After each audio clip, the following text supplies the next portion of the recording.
उपकराय ददाति स्वपदान्तिकं। नमो विष्णुपादाय कृष्णप्रेष्ठाय भूतले श्रीमते भक्तिवेदांत स्वामिनिति नामिने। नमस्ते सरस्वती देवे गौरवाणी प्रचारिणे निर्विशेष शून्यवादी पाश्चात्य देशतारिणे। जय श्री कृष्ण चैतन्य प्रभु नित्यानंद श्री अद्वैत गदाधर शिवासादि गौर भक्त वृंद।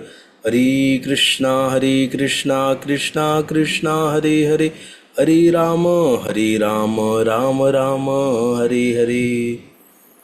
जय श्री प्रभुपाद की जय, अनंत कोटि वैष्णववृंद की जय।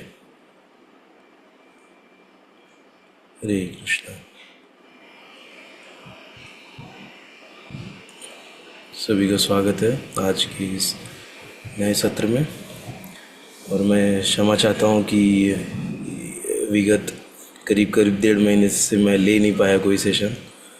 तो चूँकि व्यस्तता थोड़ी ज़्यादा थी, तो बुक डिस्ट्रीब्यूशन मैराथन का भी था थोड़ा फाइनल, और फिर कुंभ मेला में भी चला गया था, तो करीब वहाँ पे भी 1 हफ्ता था। फिर अपने गांव चला गया, तो उसके बाद फिर थोड़ी तबीयत भी ख़राब हो गई, तो इसीलिए मैं ले नहीं पा रहा था। तो उसके लिए मैं क्षमा चाहता हूँ।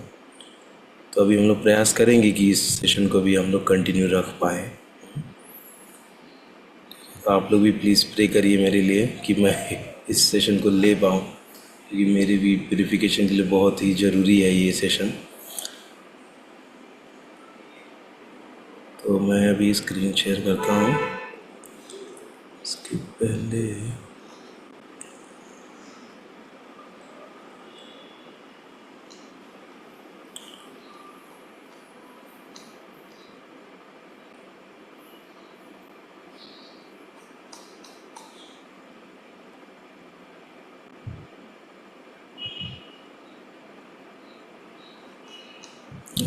देख ले रहा हूँ कहाँ तक पढ़ा था हमने। 28वां श्लोक हम लोग आज पढ़ने वाले हैं।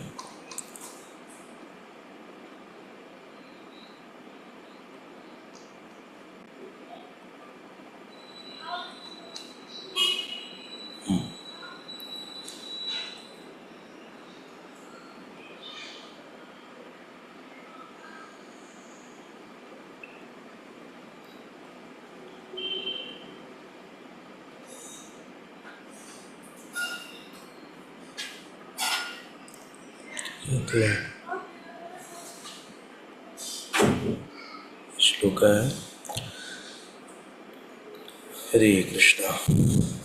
युञ्जन्नेवं सदात्मानं योगी विगतक्लमशः सुखेन ब्रह्म संस्पर्शम् अत्यन्तं सुखम् अश्नुते। युञ्जन्नेवं सदात्मानं योगी विगतक्लमशः सुखेन ब्रह्म संस्पर्शम् अत्यन्तं सुखम् अश्नुते।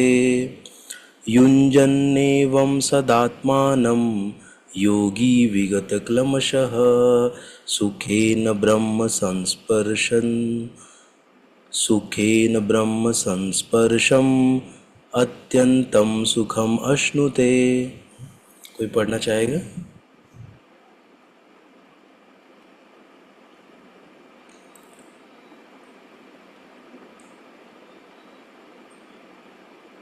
ठीक है, तो हम लोग इसका वर्ड टू वर्ड मीनिंग देखते हैं। युंजन योगाभ्यास में प्रवृत्त होना, एवं इस प्रकार सदा सदैव आत्मानम स्व आत्मा को योगी जो परमात्मा के संपर्क में रहता है, विगत मुक्त क्लमशः सारे भौतिक दूषण से, सुखेन दिव्य सुख से, ब्रह्म संस्पर्शम ब्रह्म के सानिध्य में रहकर, अत्यंतम सर्वोच्च सुखम सुख को अश्नुते प्राप्त करता है। इस प्रकार योगाभ्यास में निरंतर लगा रहकर आत्मसंयमी योगी समस्त भौतिक क्लेशों से मुक्त हो जाता है और भगवान की दिव्य प्रेमा भक्ति में परम सुख प्राप्त करता है। तो ये हम लोग कौन सा चैप्टर पढ़ रहे हैं? ध्यान योग। तो यहाँ पे ध्यान के संदर्भ में ज़्यादा बताया गया है। और प्रभुपाद जी ने हमारे पर विशेष कृपा की है कि हमको जो ध्यान योग को कैसे उन्होंने मतलब भक्ति करना है, हमको कैसे जो ध्यान लगाना है ना, तो बहुत इसको अलग अलग तरीके से बता दिया गया है कि ना ब्रह्म में ध्यान लगाना या ना परमात्मा परमेश्वर, लेकिन कौन है परमात्मा कौन है परमेश्वर, ये हमेशा क्वेश्चन मार्क रहता है ना? तो प्रभुपाद जी ने बहुत अच्छे से हमको बताया कि कैसे ध्यान लगाना है, कैसे मंत्रों का उच्चारण करके मंत्रों पे ध्यान लगाना, भगवान के चरणों में ध्यान लगाना, भगवान पर ध्यान लगाना ना। तो ये सब हमको प्रभुपाद जी हर एक श्लोका के एंड में प्रभुपाद जी अपना कमेंट देते हैं ना, जिससे कि हम लोग भ्रमित ना हो जाए या हम लोग बोलते हैं ना भक्ति ना छोड़ दें, क्योंकि भक्ति से ही भगवान प्राप्त होंगे। ये प्रभुपाद जी ने सुनिश्चित किया है कि हर श्लोक में हम लोग ना भक्ति के संदर्भ में समझे इस श्लोक को। ठीक है, तो इसको अभी हम लोग पढ़ते हैं। इसका तात्पर्य, छोटा तात्पर्य है, आत्म साक्षात्कार का अर्थ है भगवान के संबंध में अपनी स्वाभाविक स्थिति को जानना। जीव आत्मा भगवान का अंश है और उसकी स्थिति भगवान की दिव्य सेवा करते रहना है। ब्रह्म के साथ ये दिव्य सानिध्य ही ब्रह्म संस्पर्श कहलाता है कि हमारा भगवान के साथ क्या संबंध है। ये सबसे महत्वपूर्ण है। जब संबंध जानेंगे तब हम क्या करेंगे, सेवा करेंगे, क्योंकि हमारा जो स्वरूप क्या है ना, कृष्णेर नित्यदास, भगवान का नित्यदास। तो भगवान की सेवा करना ये हमारा स्वरूप है ना, सेवक। हमारा जो रोल है सेवक का रोल है। तो जब हम भगवान से जब कनेक्ट होंगे, जब जानेंगे कि भगवान कितने महान हैं, कितने दिव्य हैं, तो और हम क्या हैं, छोटे से अणु हैं, अंश हैं, तो हमारा काम क्या है, उनकी सेवा करना। ऐसे जैसे हम देखते हैं कि हमारा ये जो शरीर है ना, तो जैसे ये हाथ है ना, हाथ क्या करता है, हाथ लेके भोजन लेके मुख में डालता है और फिर पेट में जाता है। हाथ क्या खुद खाता है क्या? हाथ खुद नहीं खा पाता। वो क्या करता है, हमारे पेट में भोजन को पहुंचाता है। पहुंचाने से क्या होता है, पेट में जब जाएगा तो धीरे धीरे क्या होगा कि बाकी सारे अंगों को ऊर्जा मिलती है। ऐसे तो ऐसे ही हम जब भगवान की सेवा करते हैं ना, तब भगवान प्रसन्न होते हैं, तब ऑटोमेटिकली सारे लोग पर प्रसन्न होते हैं ना, सबको पोषण मिलता है। जैसे ऐसे भी कहते हैं कि जब कुछ आपदा आती है तो भगवान के भक्त बैठकर हरे कृष्ण कृष्ण कृष्ण हरे हरे, हरे राम राम राम हरे हरे का जप करते हैं। तो बहुत लोग बोलते हैं कि अरे जप करने से क्या होगा, जप करने से क्या होगा, इससे अच्छा जाके कुछ सेवा करो, कुछ जाके कुछ काम करो ना, अगर ऐसी आपदा आई है तो। लेकिन वो सेवा का जो नाम जप करने से क्या होगा, भगवान प्रसन्न होंगे। जब भगवान प्रसन्न होंगे तो जो आपदा है वो आपदा को बहुत छोटा कर देंगे वो ना, जिससे बहुत भीषण बहुत कुछ होने वाला है, लेकिन भगवान क्या होगा, उसको कम कर देंगे। तो ये नाम की शक्ति है ना। नाम क्या करता है, प्रभाव को, जो भी बुरा प्रभाव ज़्यादा होने वाला है उसकी इंटेंसिटी को कम कर देता है। ऐसे इसलिए उसका जो बैठ के जप करना व्यर्थ नहीं है ना। वो क्या कर रहा है, सीधे जड़ में पानी डाल रहा है ना, क्या कर रहा है, भगवान को पोषण दे रहा है, भगवान को वो याद कर रहा है ना। जब भगवान को याद करेंगे तो क्या होगा कि जो सारे फल फूल ना, तना और पत्तियां, सबको मतलब पोषण मिलेगा। वैसे ही है, जैसे हमारे बेली में फूट जाता है तो सारे अंगों को शक्ति मिलती है। हाँ, तो ये है सेवा का भावना। और हम क्या है, आत्मा है, भगवान क्या है, परमात्मा है ना। हम अंश हैं, भगवान अंशी हैं। तो ये समझना जरूरी है ना। तो हम लोग भी आगे का श्लोक देखते हैं।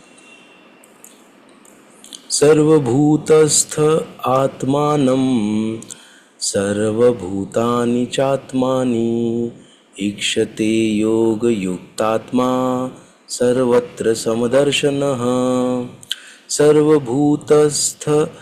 सर्वभूतस्थम आत्मानं सर्वभूतानि चात्मानि च आत्मनि ईक्षते योगयुक्तात्मा सर्वत्र समदर्शनः। सर्वभूतस्थम् आत्मानं सर्वभूतानि च आत्मनि ईक्षते योगयुक्तात्मा सर्वत्र समदर्शनः। सर्वभूत स्थम सभी जीवों में स्थित आत्मानम परमात्मा को, सर्व सभी भूतानि जीवों को, च भी आत्मनि आत्मा में, ईक्षते देखता है, योग युक्त आत्मा कृष्ण चेतना में लगा व्यक्ति, सर्वत्र सभी जगह, समदर्शन समभाव से देखने वाला। इसका हम लोग अर्थ देखते हैं। वास्तविक योगी समस्त जीवों में मुझको तथा मुझ में समस्त जीवों को देखता है। निसंदेह स्वरूप सिद्ध व्यक्ति मुझ परमेश्वर को सर्वत्र देखता है। समस्त जीवों को मुझ में देखता है, मुझ में समस्त जीवों को देखता है। समस्त जीवों में मुझको देखता है और मुझ में समस्त जीवों को देखता है। क्यों ना? ये दोनों चीज़ क्या है कि भगवान परमात्मा स्वरूप में सभी जीवों के अंदर विराजमान है। और भगवान क्या कह रहे हैं यहाँ पे कि मुझ में समस्त जीवों को देखता है। मुझ में देखने का मतलब क्या हुआ कि सब कुछ तो, पूरी सृष्टि किसके, भगवान के शरीर ही में तो है ना, पूर्णतया भगवान के शरीर में है। जैसे बताते हैं ना कि कैसे जो 14 लोक है, कैसे भगवान के शरीर में ही वो हैं सब ना, पूरे सारे लोग। तो इस प्रकार हम लोग समझ सकते हैं कि सारे जीव फिर किस में, भगवान में ही है ना। जीव भी तो प्लैनेट का पार्ट है, तो प्लैनेट ही जब भगवान के इसमें आ जाता है पूरा ना, तो जीव भगवान के अंदर ही है। ऐसे तो ये दोनों का मतलब हुआ। तात्पर्य पढ़ते हैं। तात्पर्य ये श्री प्रभुपाद जी द्वारा दिया गया है। कृष्ण भावना भवित योगी पूर्ण दृष्टा होता है, क्योंकि वह परब्रह्म कृष्ण को हर प्राणी के हृदय में परमात्मा रूप में स्थित देखता है। ईश्वरः सर्वभूतानां हृदयेषु अर्जुन तिष्ठति। अपने परमात्मा रूप में भगवान एक कुत्ते तथा एक ब्राह्मण दोनों के हृदय में स्थित होते हैं। पूर्ण योगी जानता है कि भगवान नित्य रूप में दिव्य हैं और कुत्ते या ब्राह्मण में स्थित होने से भी भौतिक रूप से प्रभावित नहीं होते। यही भगवान की परम निरपेक्षता है। यद्यपि जीवात्मा भी एक हृदय में विद्यमान है, किंतु वह एक साथ समस्त हृदयों में सर्वव्यापी नहीं है ना। मेरी जो आत्मा है वो मेरे इस शरीर तक ही सीमित है। मैं आपके शरीर में क्या चल रहा है ना, फला व्यक्ति के शरीर में क्या चल रहा है मैं नहीं जान सकता हूँ। मेरे शरीर में क्या चल रहा है ये मैं जान सकता हूँ ना। तो ये इंडिविजुअल। लेकिन भगवान क्या है, भगवान सबके शरीरों में क्या चल रहा है ये जान सकते हैं।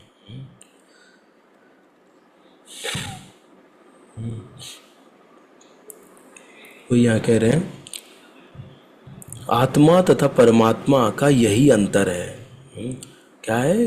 परमात्मा सर्वव्यापी है, सब जगह है, और हर एक व्यक्ति, हर एक जीव क्या है, कब जन्मा था, क्या क्या इसने पाप किया है, सब कुछ वो जानते हैं। जो वास्तविक रूप से योगाभ्यास करने वाला नहीं है वह इसे स्पष्ट रूप में नहीं देखता। एक कृष्ण भावना भवित व्यक्ति कृष्ण को आस्तिक तथा नास्तिक दोनों में देख सकता है। स्मृति में इसकी पुष्टि इस प्रकार हुई है। आततत्वाच्च मातृत्वाच्च आत्मा ही परमो हरि ही। भगवान सभी प्राणियों का स्रोत होने के कारण माता और पालनकर्ता के समान है। जिस प्रकार माता अपने समस्त पुत्रों के प्रति संभाव रखती है, उसी प्रकार परम पिता या माता भी रखता है ना, सबके प्रति संभाव। फलस्वरूप परमात्मा प्रत्येक जीव में निवास करता है।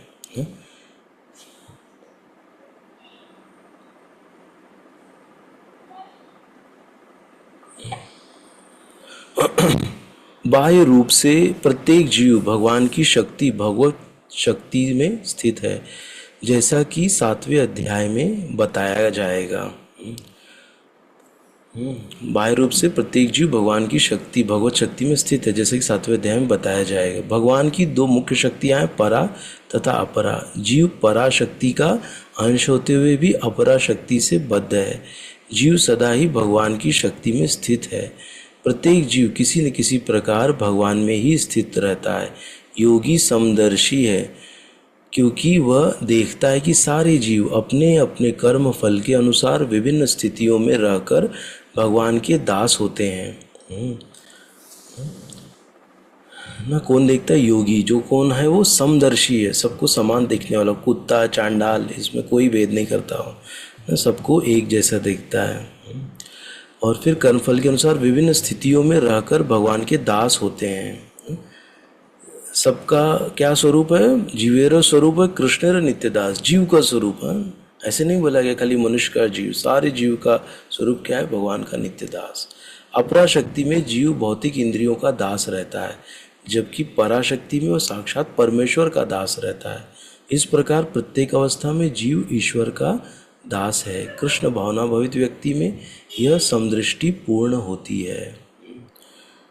जो कृष्ण भावना भवित होता है उसके अंदर ये जो होता है, ये क्या होता है? समदृष्टि पूर्ण होती है। समदृष्टि मतलब सभी को समान देखना ना। जो एक श्लोक भी आता है ना कि ब्राह्मणे कवि हस्तिनी शुनि चैव शोपाके च पंडित समदर्शिन। क्या उसका स्टार्ट है?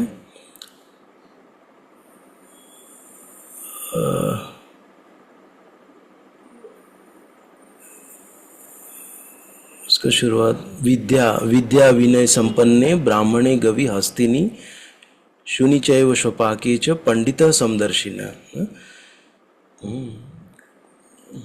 तो ये वाला जो श्लोक है यहीं पे सटीक बैठता है ना। हमने जब इसको पहले पढ़ा था ना, विद्या विनय संपन्न, जो विद्या और विनय से संपन्न है ना, वो क्या है? वो ब्राह्मण ना। विद्या मतलब आध्यात्मिक ज्ञान, विनय मतलब विनीत होना ना, विनम्र जो है वो। ब्राह्मण गाय ना, ब्राह्मण गवि हस्तिनी हाथी, शुनि मतलब कुत्ते में ना, शुनि चैव श्वपाके च मतलब चांडाल में ना, चांडाल ये सब में वो क्या देखता है? आत्मा देखता है, भगवान, भगवान को देखता है सबके अंदर ना। तो ना शुनि चैव श्वपाके च पंडित समदर्शी ना, तो वो क्या होता है? समदर्शी होता है। पंडित है और वो क्या है? समदर्शी होता है। तो इसीलिए हमको समदर्शी होना बहुत ज़रूरी है ना। तो इसलिए यहाँ पर कृष्ण भावना भवित बोला गया है। जो कृष्ण भावना भवित व्यक्ति होता है ना, वो क्या होता है? समदृष्टि होती है उसकी ना। हम लोग क्या हो रहे हैं? कृष्ण भावना भवित बनने का प्रयास कर रहे हैं ना। अभी तक हम पूर्णतया कृष्ण भावना भवित नहीं बने हैं ना, इसलिए हमारे अंदर अभी तक पूर्णतया ये समदृष्टि नहीं आई है।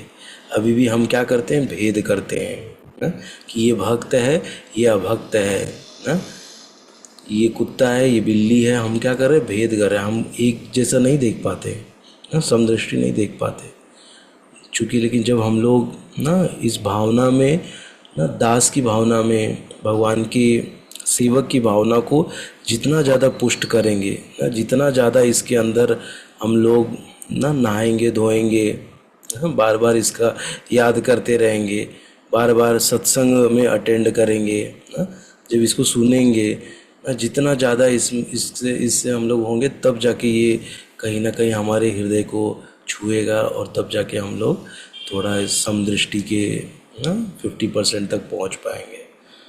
नहीं तो फिर बहुत मुश्किल है।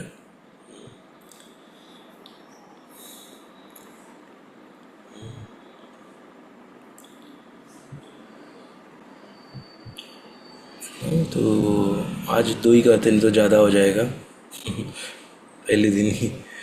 तो किसी को कोई कुछ कमेंट है या कुछ ऐड करना है? आज एकादशी का व्रत भी है, तो हम लोग एकादशी व्रत कथा मेरे 1 मिनट में देखता हूँ। तब तक किसी को कोई प्रश्न रहेगा तो आप पूछ सकते हैं।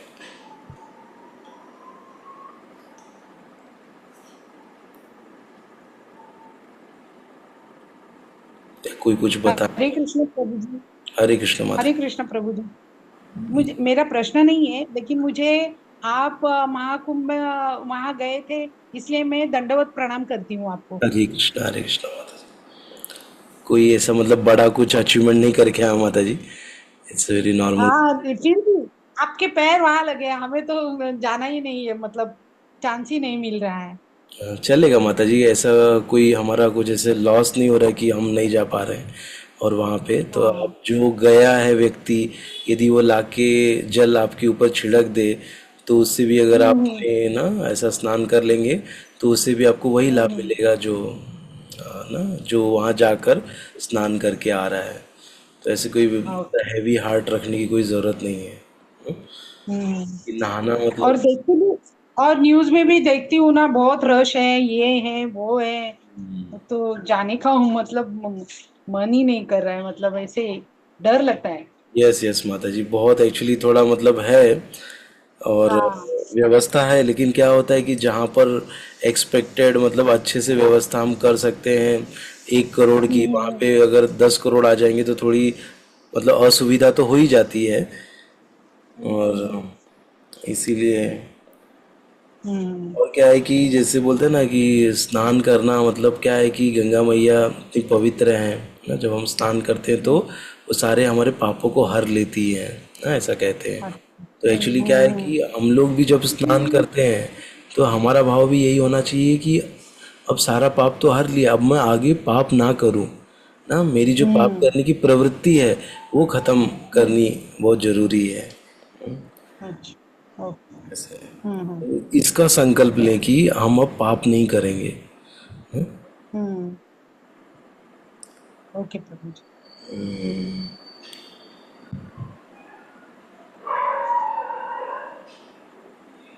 और जैसे हमारे श्रील प्रभुपाद जी बताते थे कि कुंभ में जाने का हमारा क्या प्रयोजन होना चाहिए, हम क्या स्नान करने के लिए पर नहीं जाते हैं। हाँ, श्रील प्रभुपाद जी ने एक बहुत अच्छा कोट दिया था कि हमारा काम है प्रचार करना, सेवा। सेवा। सेवा करना, प्रचार करना। और जो हम्म। बद्ध आत्मा है ना, उनके ऊपर हमको करुणा दिखाना और करुणा से उनको कृष्ण भावना मृत में संलग्न करना। न? ये हम्म। हमारा दायित्व हम्म। है।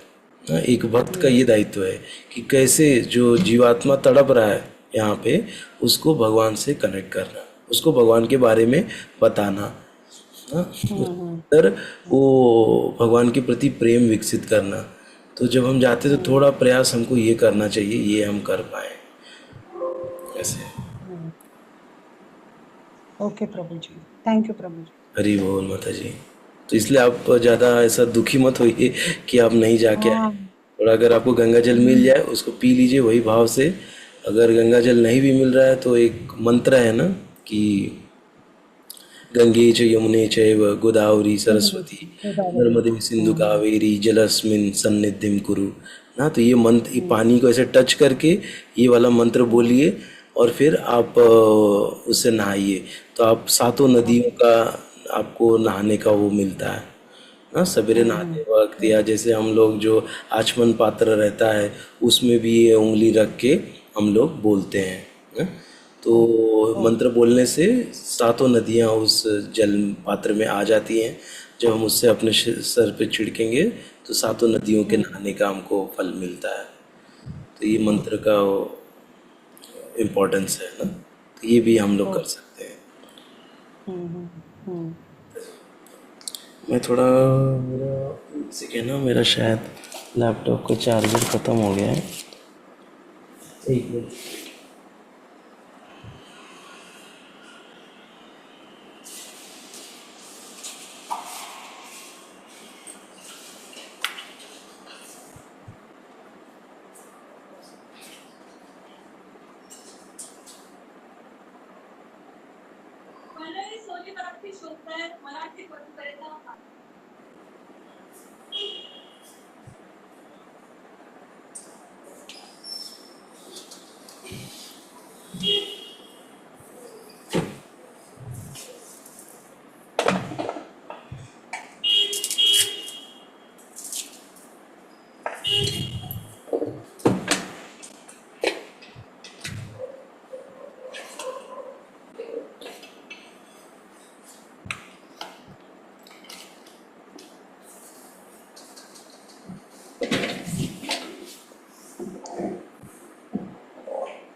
आज विजया एकादशी है, तो मैं 1 सेकंड में खाली इसको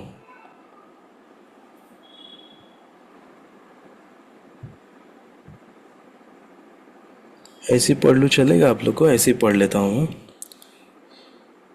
समय बच जाएगा हमारा। युधिष्ठिर ने पूछा, हे वासुदेव, फाल्गुन गुजरात महाराष्ट्र के अनुसार माघ के कृष्ण पक्ष में किस नाम की एकादशी होती है? उसका व्रत करने की विधि क्या है? कृपा करके बताइए। भगवान श्री कृष्ण बोले, युधिष्ठिर, एक बार नारद जी ने ब्रह्मा जी से फाल्गुन के कृष्ण पक्ष की विजया एकादशी के व्रत से होने वाले पुण्य के बारे में पूछा तथा ब्रह्मा जी ने इस व्रत के बारे में उन्हें जो कथा और विधि बताई थी उसे सुनो। ब्रह्मा जी ने कहा, नारद, यह व्रत बहुत ही प्राचीन, पवित्र और पाप नाशक है। यह एकादशी राजाओं को विजय प्रदान करती है, इसमें तनिक भी संदेह नहीं है। त्रेता युग में मर्यादा पुरुषोत्तम श्री रामचंद्र जी जब लंका पर चढ़ाई करने के लिए समुद्र के किनारे पहुंचे, तब उन्हें समुद्र को पार करने का कोई उपाय नहीं सूझ रहा था। उन्होंने लक्ष्मण जी से पूछा, सुमित्रानंदन, किस उपाय से इस समुद्र को पार किया जा सकता है? यह अत्यंत अगाध और भयंकर जल जंतुओं से भरा हुआ है। मुझे ऐसा कोई उपाय नहीं दिखाई देता जिससे इसको सुगमता से पार किया जा सके। लक्ष्मण जी बोले, हे प्रभु, आप ही आदिदेव और पुराण पुरुषोत्तम हैं। आपसे क्या छिपा है? यहाँ से आधे योजन की दूरी पर कुमारी द्वीप में बकदालभ्य नामक मुनि रहते हैं। आप उन प्राचीन मुनीश्वर के पास जाकर उन्हीं से इसका